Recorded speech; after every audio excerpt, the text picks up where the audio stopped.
ቆጥሮ ጨርሷል ጀምሯል እህላችንን መጨመር እንችላለን እዚህ ላይ የጨመርነው ጨምቆ ጨርሷል እዚሁ በዚህኛው ማሽን የጨመቅነው ነው ትክክለኛ የዘይት ይዘቱን ነው የሚያገኘው ዘይቱ በጣም ፍሬሽ ነው ብንፈልግ ጥሬውን ብንፈልግ ደግሞ አብስለን ልንጠቀምበት የምንችል እጅግ ሃይ ኳሊቲ ዘይት ስለሆነ የምናገኘው በቀላሉ ደግሞ ከፈለግነው የእህል ዘሮች ማግኘት ስለምንችል በጣም ፍሬሽ እና ጤናማ ዘይት ነው ማግኘት የምንችለው በእጥፍ ድርብ የተፋጠነ ገቢ እንድናገኝና ወደ ሌላ ቢዝነስ እንድናድግ ይረዳናል በቀላሉ 100,000 በማይሞላ ብር ቢዝነስ መጀመር ይቻላል ማሽኑን አንዴ ከገዛ በኋላ እህሉ ደግሞ እኛው ሀገር የሚመረት ስለሆነ ሱፋለ ታልባለ ኑጋለ ሰሊጣለ ጥቁር አዝሙድ የተለያዩ አሉ የሚበላ ዘይት ብቻ አይደለም የተለያዩ ለፈውስ ለመድኃኒት የምንጠቀማቸው የተለያዩ የቅባት ዘይቶች አሉ ለአጠቃቀም በጣም ቀላል ነው እንዲህ አንስተው መሄድ ትችላለህ ኪሎ አነስተኛ ነው ትርፋማ መሆን የሚችልበት ማሽን ነው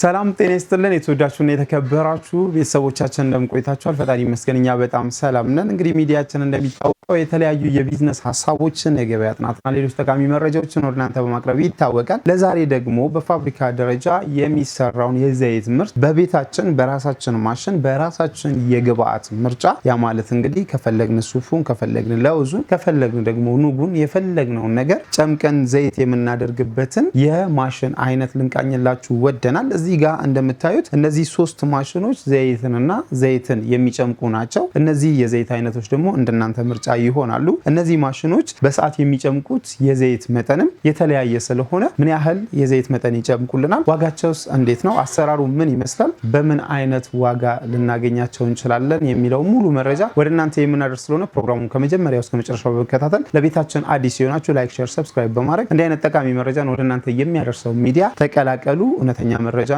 ከቦታው አግኙ ይያለን ይሄን ፕሮግራም በመምራት እኔ መስቀሌ ጎበና ካሜራማናችንና አውላብሩን ይቆያል አብራችሁን ቆዩ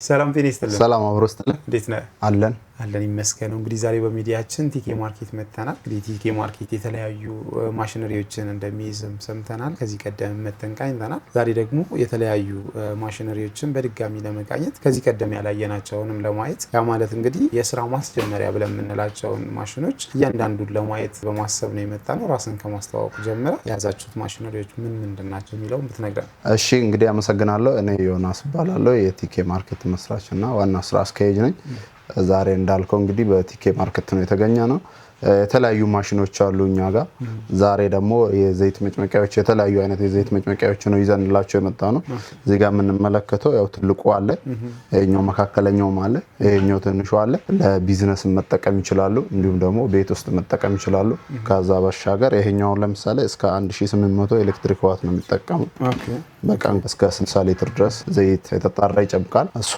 ከቤት ባሻገር ለቢዝነስ ሊጠቀሙት የሚችሉት ነው ለአጠቃቀምም ቀላል ነው ይሄኛው ደግሞ ከ500 እስከ 2000 ኤሌክትሪክ ዋት የሚጠቀምና በቀን እስከ 40 ሊትር እስከ 50 ሊትር ድረስ መጭመቅ ይችላል ይሄኛውም ለቢዝነስም ሆነ ለቤት መጠቀም ይችላሉ ይሄኛው ትንሹ ደግሞ 1250 ኤሌክትሪክ ዋት የሚጠቀምና በቀን እስከ 30 ሊትር እና ከዛ በላይ መጭመቅ ይችላል ይሄኛውም ብዙ ጊዜ ለቤት ነው የሚጠቀሙት እንዲሁም ደግሞ ከራሳቸው አልፎ ደግሞ ያው ሁሉም ለቢዝነስ የሚጠቀሙ ሰዎች አሉ እያንዳንዳቸው የራሳቸው ፋን ሲስተም የተገጠመላቸውና በቤት ቆጣሪ የሚሰሩ ስለሆነ ሰዎች ጋር እጅግ ተመራጭ ናቸው በጣም ጥሩ እንግዲህ እነዚህ ማሽኖች እኛም በተለያየ አጋጣሚ የተለያዩ ድርጅቶች ላይ በመንቀሳቀስም ቃኝተናል ማሽኖቹንም ከማግኘታችን በፊት ቢዝነሱን ሪከመንድ ስናደርግ ነበር ያ ማለት እንግዲህ የዘይት ቢዝነስ ማለት የሁላችንም በየቤታችን ውስጥ የምንፈልገው አንዱ ግብአት የሆነውን ዘይት መስራት ስለሆነ እስኪ እንደው ስለነዚህ ማሽኖች ከማውራታችን በፊት በእነዚህ ማሽኖች የሚሰሩ ዘይቶችና በፋብሪካ ደረጃ የሚሰሩ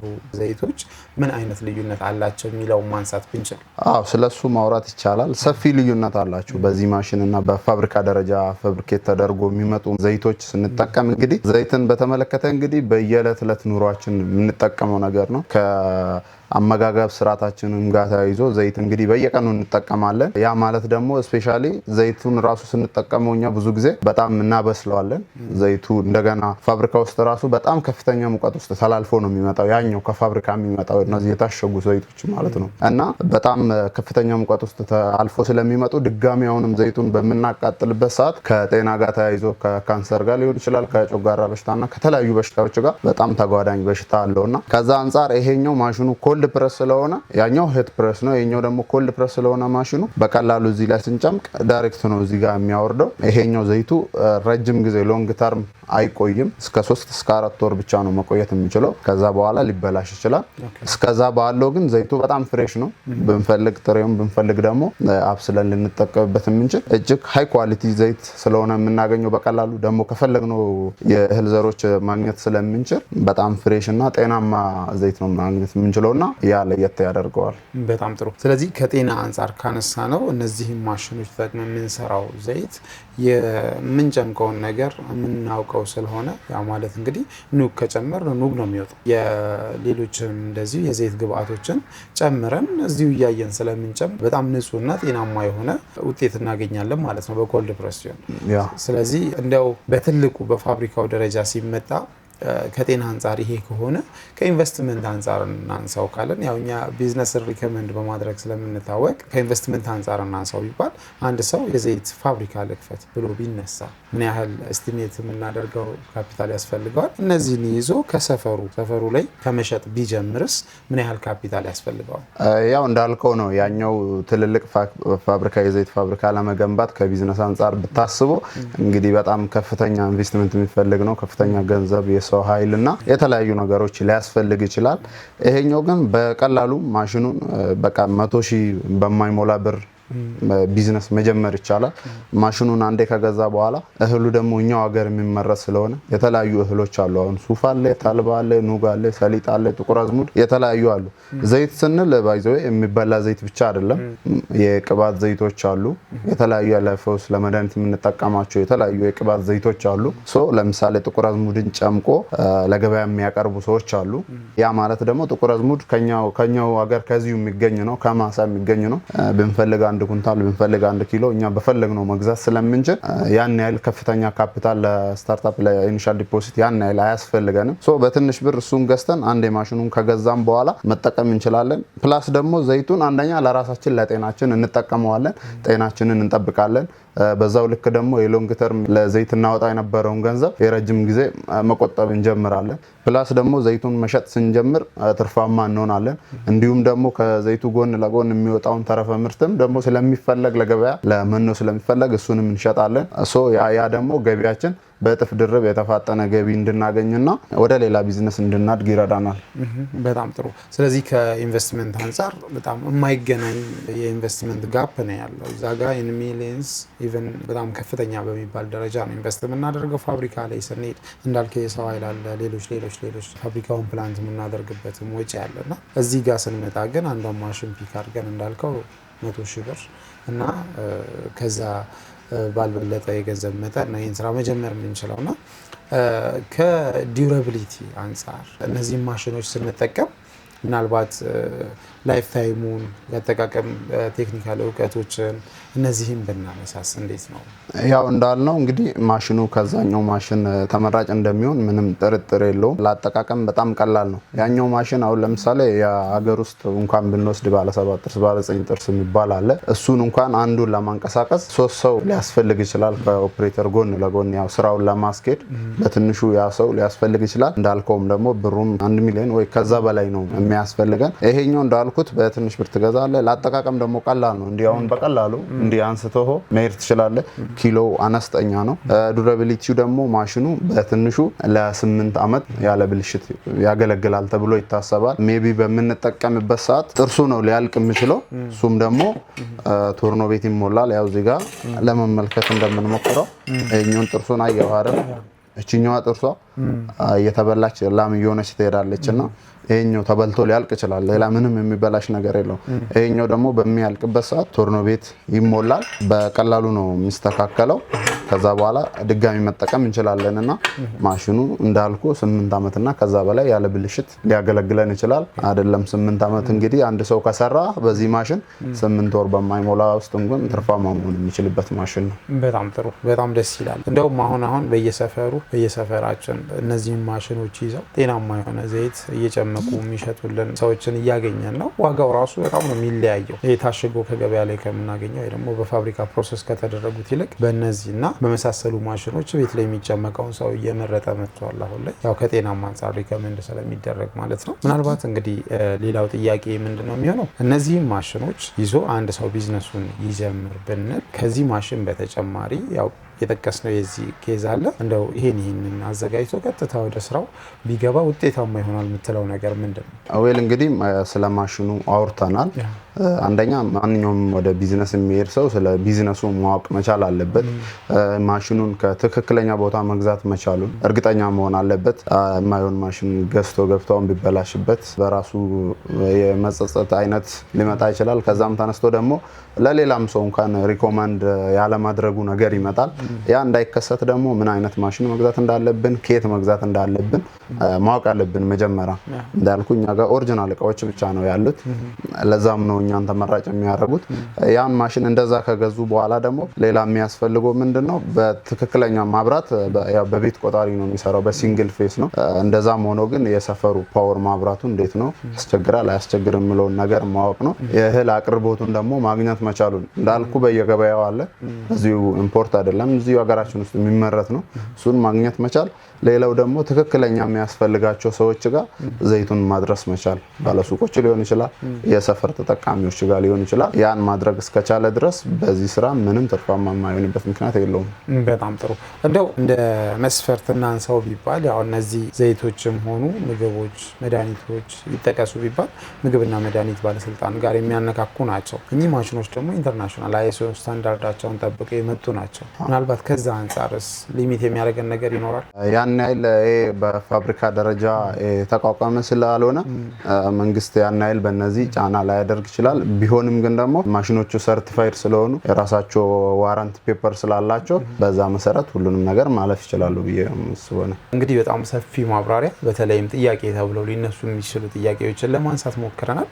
ከዚህ በመቀጠል ደግሞ እውነት እነዚህ ማሽኖች ይህንን ያልነውን ዘይት ጨምቀው ይሰጡናሉ የሚለውን ፕራክቲካሊ ማየት ብንችል። ልክ ነህ። እንደዚህ አይነት ጥያቄ ብዙ ጊዜ ይነሳል። እኛ ደግሞ ከስተመሮቻችንም እዚህ ሱቅ ድረስ መጥቶም ሲገዙ ይህን ሁላ ብር አውጥተው ቼክ ማድረግ ይፈልጋሉና ስለምናሳያቸው የተለያዩ የእህል ዘሮችንም እዚህ ያዘጋጅተናል። በዛ መልኩ ላሳይ ይችላለሁ። በጣም ጥሩ። እሺ፣ ለምሳሌ አይል ለዛሬ 3 አይነት የዘይት እህሎች አዘጋጅተናል። ከነዚህ አንዱን መርጠክ ጨምቄ ላሳይ ይችላል። እስቲ ከሶስቱ የትኛውን ትመርጣለህ? እዚህ ጋር ተልባ እናገኛለን፣ እዚህ ጋር ደግሞ ለውዝ፣ እዚህ ጋር ደግሞ ሰሊጥ እናገኛለንና አንተ የመረጥከውን እየጨመኩ ላሳይ ይችላል። ያው እንግዲህ ከመምረጥ በፊት ለቢዝነስም ስለሆነ ሪኮመንድ እያደረግን ያለ ነው። አንተ ከነዚህ ውስጥ የትኛው ነው ገበያ ውስጥ በሰፊው የሚገኘው? የቱስ ነው ከቢዝነስ አንጻር ሞር ቢጠቀሙ ጥሩ የምትለው ሪኮመንድ የምታደርገው ከሚሰጠን ውጤት አንጻር ራስ ሪኮመንድ አድርገንና አንዱን እናንሳ። እንደዛ ሳይሆን ብዙ ጊዜ እንደውም ሰው የትኛው ምን ያህል ከ1 ኪሎ ምን ያህል ዘይት ይወጣል የሚል አይነት ጥያቄዎች አሉ። እንዲሁም ደግሞ ከምን አይነት እህል ነው ከፍተኛ ዘይት የሚወጣውና የትኛውን ብንጠቀም ጥሩ ነው ብሎ ያስባሉ። እና እንዲሁም ደግሞ ለውዝም ዘይት ይወጣል እንደ ምናምን ብሎ ብዙ አይነት ጥያቄ ስለሚመጣ ለውዝ እየጨመኩ ባሳይ አሪፍ ነው ብዬ አስባለሁ። በጣም ጥሩ፣ እንቀጥል። እሺ፣ ያው ማሽኑን እዚህ ጋር እንግዲህ እንደምትመለከተው መጀመሪያ እንሰካለን። ማሽኑ አስተማማኝ ቦታ መቀመጡን እርግጠኛ መሆን መቻል አለብን። እርግጥ ከፍተኛ ድምጽ የለውም ግን ሴፍ ለመሆን ያህል ነው። ከዛ በኋላ ሶኬታችን ላይ እንሰካዋለን። ኦኬ፣ ያው ቦታው ቴብል ነው አይደል? ቦታው በቃ ቴብል ነው። እንደዚህ ቴብል ወይ ደግሞ መሬትም ሊሆን ይችላል። ዘን አንዴ እዚህ ጋር እናበራለን። አንዴ እዚህ ጋር ቀዩ ከበራ በኋላ ይሄኛው ደግሞ እዚህ ጋር አንዴ መተን ስታርት በተኑን እንነካለን። ኦኬ፣ ከዛ በኋላ 7 ደቂቃ ካውንት ዳውን ያደርጋል ማሽኑ እስኪግል ድረስ ማለት ነው። አውቶማቲካሊ የተሰጠው ሰዓት ነው። ያ አውቶማቲካሊ የተሰጠው ስለሆነ ራሱ ካውንት ዳውን አድርጎ ሲጨርስ ማሽኑ መስራት ይጀምራል። ያን መጠበቅ ይኖርብናል ማለት ነው። ከዛ በኋላ መጭመቅ እንጀምራለን። አሪፍ። ስለዚህ ራሳችን ምን ሞላው ነገር አይደለም። ምንም ምን ሞላለት ነገር የለም። ልክ ስታርት ስንለው ራሱ 7 ደቂቃ ወደ ታች ካውንት ዳውን ማድረግ ይጀምራል። እንጠብቃለን። ቆጥሮ ሲጨርስ ደግሞ ማሽኑ የኛው ይግላል። የፓርት ምናምን መንካት አትችልም በደንብ ስለሚግል ማለት ነው። ያኔ እህላችን እዚህ ላይ እንጨምራለን። ዘይቱ በዚህ በኩል ይወጣል። የኛውን ማዘጋጀታችንን እርግጠኛ መሆን መቻል አለብን። የኛው ዘይት የምንቀበልበት ነው። ይሄኛው ደግሞ ማጥለያው ነው። ዘይቱ በዚህ በኩል ነው የሚወርደው። በዚህኛው በኩል ደግሞ ተረፈ ምርቱ ወደ ውጪ ነው የሚወጣው። እዚህ ጋር ደግሞ ተረፈ ምርቱ የሚወርድበትን አንድ ዕቃ እናዘጋጅለታለን። የዘይት መቀበያውን ደግሞ በዚህ መልኩ እዚህ ጋር እናዘጋጅለታለን። ኦኬ በጣም ጥሩ። ስለዚህ ከዚህ ውጪ ሌላ ምንም አይነት ፕሮሰስ የለብንም። ምንም ሌላ ፕሮሰስ የለው። ተጠቅመን ስንጨርስ ደግሞ እንዴት አውጥተን ማጽዳት እንዳለብን ደግሞ መጨረሻ ላይ ከጨመርን በኋላ ማሳየው ነው።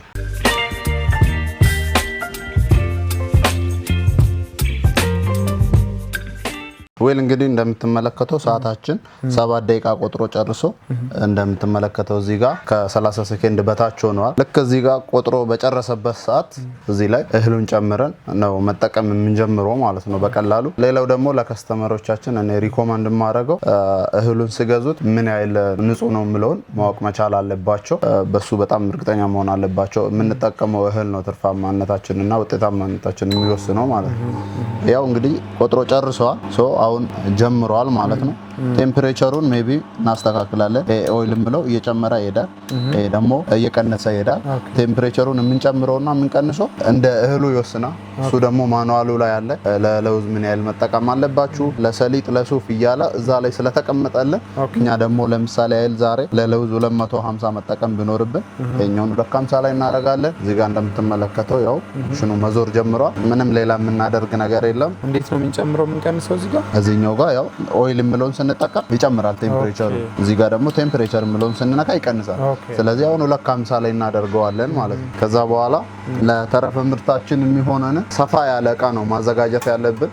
ምክንያቱም ብዙ ስለሆነ የሚያወጣው ተረፈ ምርቱ። አሁን ያው እህላችንን መጨመር እንችላለን እዚህ ላይ ማለት ነው። በጣም ጥሩ። እኛ ለሳምፕል ላይ ለየን ስለተጠቀምን ነው እንጂ ይሄኛው እስኪሞላ ድረስ መጠቀም ይችላሉ። ምክንያቱም እንተ ስለምል ራሱ እየወሰደ ስለሆነ እንተንም ምለው ያው በዚህ በኩል ተረፈ ምርቱን እሱ ያወጣዋል እዚህ ጋር በምትመለከተው መልኩ ማለት ነው።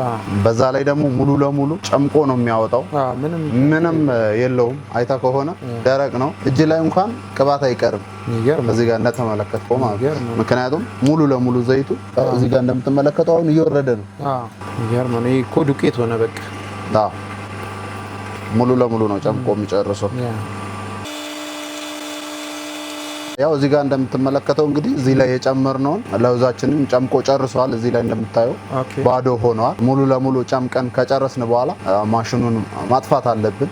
ምክንያቱም በባዶ እንዲህ በሚሽከረከርበት ሰዓት ጥርሱ የመጎዳቱ ነገር አለ። በማይሰራበት ሰዓት ብዙ ጊዜ አሁን ማሽኖቻችን ዱራቢሊቲያቸው የሚያጥረው ለምን መሰለ?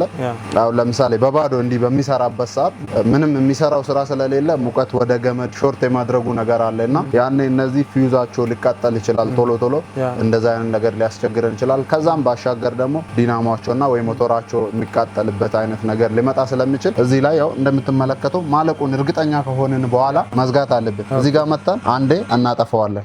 ካጠፋን በኋላ እንግዲህ እዚህ ጋር እንደምትመለከተው ይሄን የሚመስል የሚያምር ተረፈ ምርት አግኝተናል። ይሄኛው ተረፈ ምርት ባይዘው የለውዝ ለብዙ ነገር መጠቀም እንችላለን።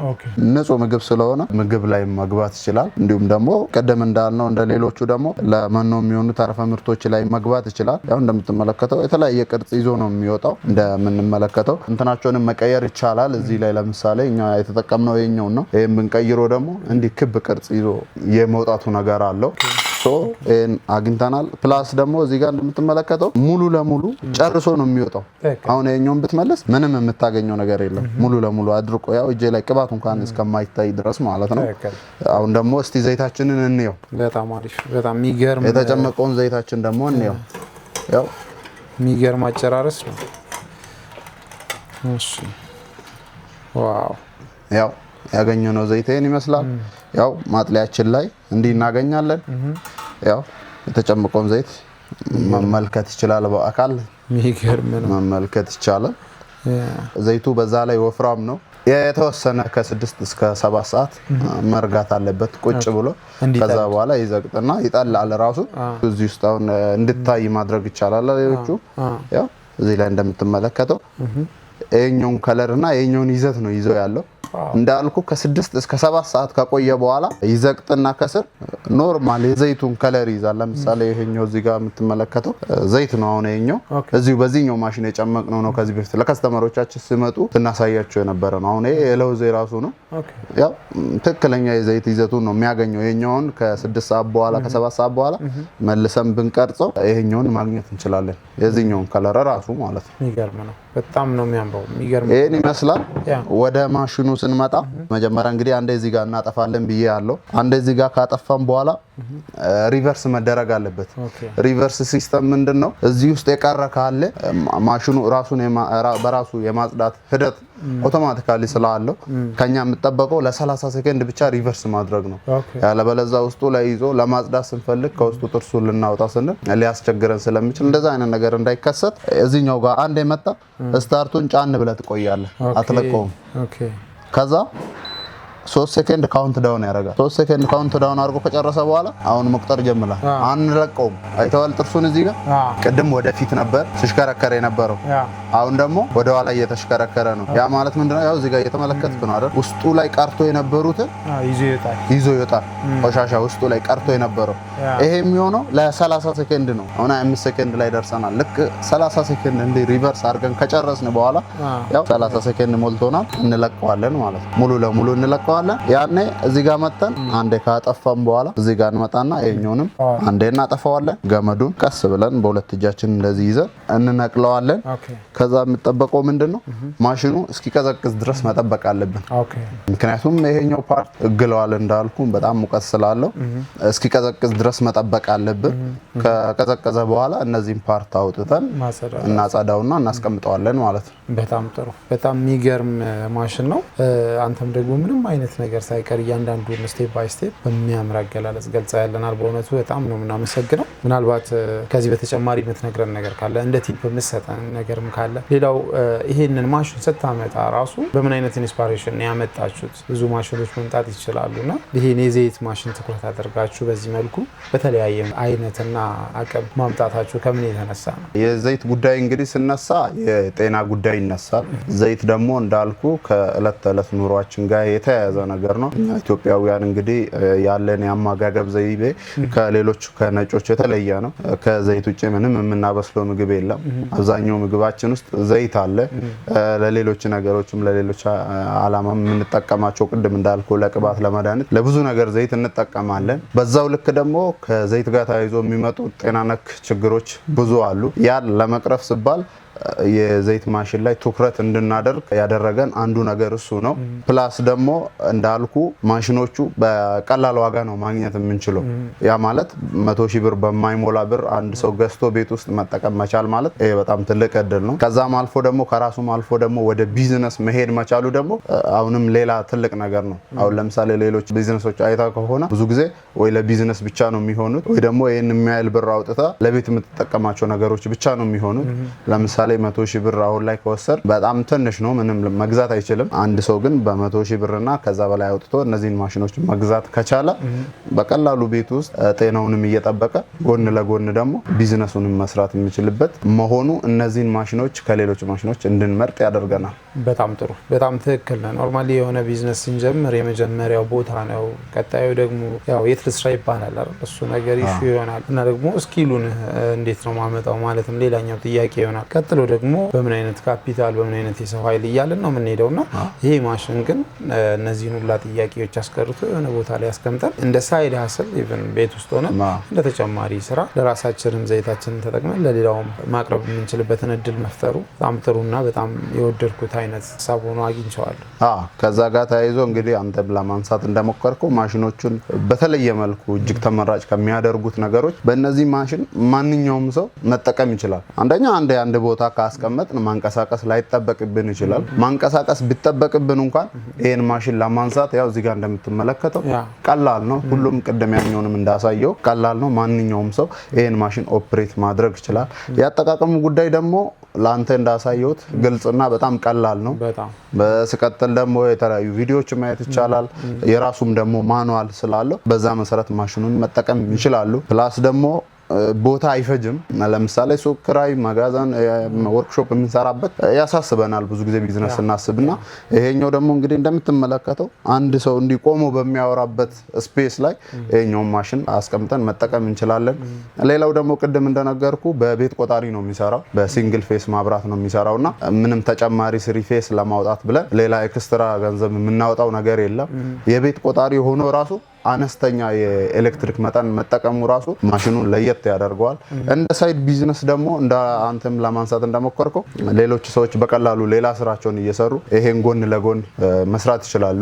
ለምሳሌ አይል የቤት እመቤቶች አሉ አይደለም፣ ስራ ወጥቶ መስራት የማይችሉ ከልጆች ጋር የሚውሉት ጎን ለጎን የኛው ማሽን መጠቀም ይችላሉ። ኢቭን አካል ጉዳተኛ ሊጠቀመው ይችላል። ከዩኒቨርሲቲው እንኳን ተመልሶ ደግሞ ስራ የሌላቸው ሰዎች በቀላል ብር ማሽን ገዝቶ ስራ እስኪያገኙም ድረስ እንኳን መስራት ይችላሉ። እንደ ኮመንም ደግሞ ማንም ሰው ደግሞ ሊሰራበት ይችላል። ያ እኔ በግሌ በጣም ተወዳጅነት እንዲያተርፍ ካደረገው አንዱ ሊሆን ይችላል ብዬ አስባለሁ። በጣም ጥሩ፣ በጣም ብዙ ነጥቦችን ያነሳልን። በጣም ነው የምናመሰግነው። ምናልባት በመጠን ብንገልጽ እቺን አሁን ያነሳናትን የለውዝ መጠን ነው ጨምቀን ይሄን ያህል ያገኘነውና በኪሎ 1 ኪሎ አስገብተን ወር 1 ኪሎ ጨምቀን ምን ያህል እናገኛለን የሚለውን ለእያንዳንዱ መግለጽ ብንችል። አሁን እንደውም ዋናውን ነጥብ ያነሳ ይመስለኛል። ምክንያቱም አብዛኛው ሰው የሚጠይቀው ጥያቄ የመጀመሪያ ጥያቄ ይሄ ነው። የጥያቄው መልስ ግን እነሱ ጋር ነው ያለው። ምንድነው ካልከኝ አቨሬጅሊ የምታሰበው ከ1 ኪሎ ከ40 እስከ 60% ይወጣል ተብሎ ነው የምታሰበው እና እኛ ደግሞ አቨሬጅ አድርገን ብንወስደው ከ1 ኪሎ ግማሽ ሊትር which means ከ2 ኪሎ 1 ሊትር እናገኛለን ነው። እዚህ ጋር ግን ትልቁ ሚና የሚጫወተው ምንድነው? አንደኛ የእህል ዘሮች ይወስናሉ። ከምን እህል የተሻለ ዘይት ማውጣት እንደሚችሉ። ለምሳሌ እኔ ቅድም ለውዝ እንዳልኩ በጣም ብዙ ዘይት ማግኘት እንችላለን። ለምሳሌ አሁን እቺኛዋን 1 ስኩፕ ተጠቅመን ይሄኛውን ዘይት ያገኘነው ወደዚህኛው ወደ ሰሊጥ ብንወስደው እዚህ አካባቢ ልናገኝ እንችላለን። አንደኛ የእህሎቹ ዘር በራሳቸው በኔቸር ይለያያሉ። ስቀጥል ደግሞ የምንጠቀማቸው የእህል ኳሊቲ ይወስናል። ለምሳሌ ሰሊጥና ሱፍ ከወሰድ ለምሳሌ ወደ ጎንደር አካባቢ ያለው ሰሊጥ አሁን አሪፍ ነው ተብሎ ይታሰባል። ሌላ አካባቢም ደግሞ ሰሊጥ ይበቅላል፣ ግን ደግሞ ይዘታቸው የእህሉ ኳሊቲ ይለያያል። ጤፍም ስባል አይታ ከሆነ ማኛ፣ ሰርገኛ እየተባለ ልዩነት ስላለው እንደዛው የምንጠቀመው የእህሉን ኳሊቲ ማወቅ መቻል አለብን። ስቀጥል ደግሞ ተለቅሞ ነው ወይ ንጹህ ነው ወይ ከገዛን በኋላ ምን አይነት ነው የገዛ ነው ዝም ብሎ እህል ነው ወይስ ንጹህ እህል ነው እምለውን ማወቅ መቻል አለብን።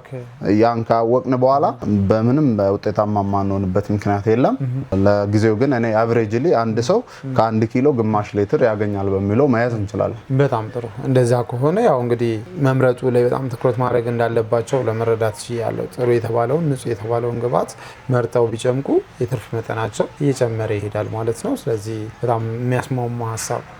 እሱ ብቻ አይደለም ባይዘው ብዙ ሰው ስለ ትርፋማነት ስናወራ ጉዳዩ ስለ ቢዝነስ ስለሆነ የምናወራው እዚህ ጋር ስለ ትርፋማነት ስነሳ የእህሉን ኳሊቲ ማወቅ ብቻ አይደለም።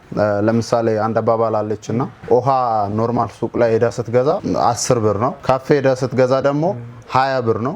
ሆቴል ስትሄድ ደግሞ 30 ብር እና እንዲሁም ደግሞ ሌክጀሪ ሆቴል ስትሄድ 100 ብር እና ከዛ በላይ የሚሸጥበት ሁኔታ አለው። ለምንድነው ይሄን ያነሳውልህ? እህሉን ከየት ነው መገዛው እምለውን ማወቅ መቻል አለብን። ከትክክለኛ ቦታ ከገዛን በትክክለኛ ዋጋ ማግኘት እንችላለን። ውሃ ነው፣ ምንም የሚቀይረው ነገር የለም፣ ግን የተገኘበት ቦታ ነው አይደል እንትን ያለው እና ብዙ ጊዜ ሰው ምንድነው የሚሸወደው? ይሄኛውን እህል በ1 ኪሎ ወይ በ2 ኪሎ ከየት ሄዶ ይገዛሉ? ከሱፐር ማርኬት ይገዛሉ ወይ ደግሞ የሰፈር ሱቅ ውስጥ በኪሎ ይገዛሉ። የትርፍ ነው። እዚህ ጋር ደግሞ ቢዝነስ ለመስራት ካሰብ ከየት ነው መግዛት ያለብህ? አንደኛ ከእህል በረንዳ ነው ሄዳ መግዛት ያለብህ። ከዛ በላይ ደግሞ የመስራቱ አቅም ካለና በብዛት የምትፈልግ ከሆነ ደግሞ ኢቭን ገበሬዎች ጋር ሄዳ ከማሳ ላይ ከቦታው መግዛት ትችላለህ።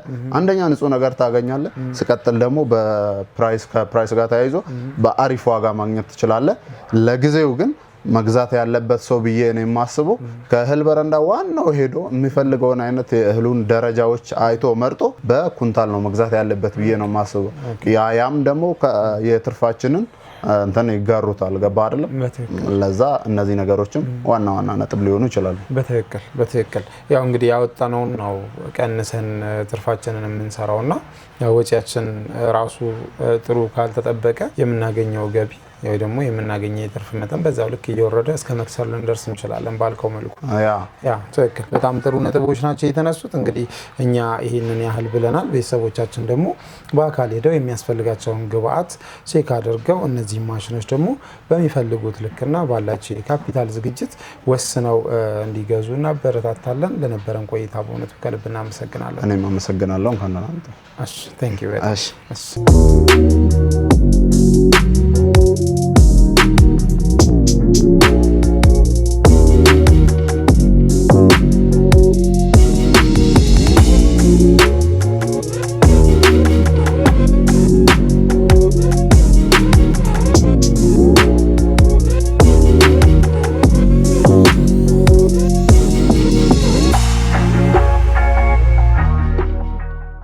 እንግዲህ የተወደዳችሁና የተከበራችሁ ቤተሰቦቻችን ባያችሁት መልኩ ማሽኑን መቃኘት ብቻ ሳይሆን በዚህ ማሽን ምን መስራት እንደምትችሉ በሰጣችሁት የግብአት መጠንም ደግሞ ምን ያህል ውጤት ማግኘት እንደምትችሉ ለመቃኘት ችለናል። ይሄንን የሚያህል ለውዝ ተጠቅመን ይሄን የሚያህል ደግሞ ራሱን የለውዝ ዘይት ለማግኘት ችለናል። እናንተ እንደ ፍላጎታችሁ የፈለጋችሁትን ጥሬ ግብአት ተጠቅማችሁ እንደዚህ ጨምቃችሁ ማውጣት ትችላላችሁ ማለት ነው። ከዚህ ቀጥሎ ምን ይጠብቀናል ካላችሁ ለገበያ የምታውሉት ከሆነ ፓኬጂንግ ሊያስፈልጋችሁ ይችላል። ያንንም ፓኬጂንግ በመልኩ ማድረግ እንደምትችሉ ደውላችሁ ልታወያዩን ትችላላችሁ። እነዚህን ጥሬ ግብአት ደግሞ እንዴት ልታገኙ እንደምትችሉ ወንድማችን በደንብ ገልጾልናል። እናንተም ይሄን ሂደት ተጠቅማችሁ ቤት ካላችሁ ስራችሁን ጀምሩ፣ የራሳችሁን ቢዝነስ አቀላጥፉ እንላለን። ይሄን የመሰለ ፕሮግራም ወደ እናንተ ሳደርስ የነበርኩት እኔ መስቀሌ ጎበና፣ ካሜራማናችን ናውል አብሮን ነበረ። ለቤታችን አዲስ ከሆናችሁ ላይክ፣ ሼር፣ ሰብስክራይብ በማድረግ እና አይነት ጠቃሚና እውነተኛ መረጃን በነፃ አግኙ እንላለን። እናመሰግናለን።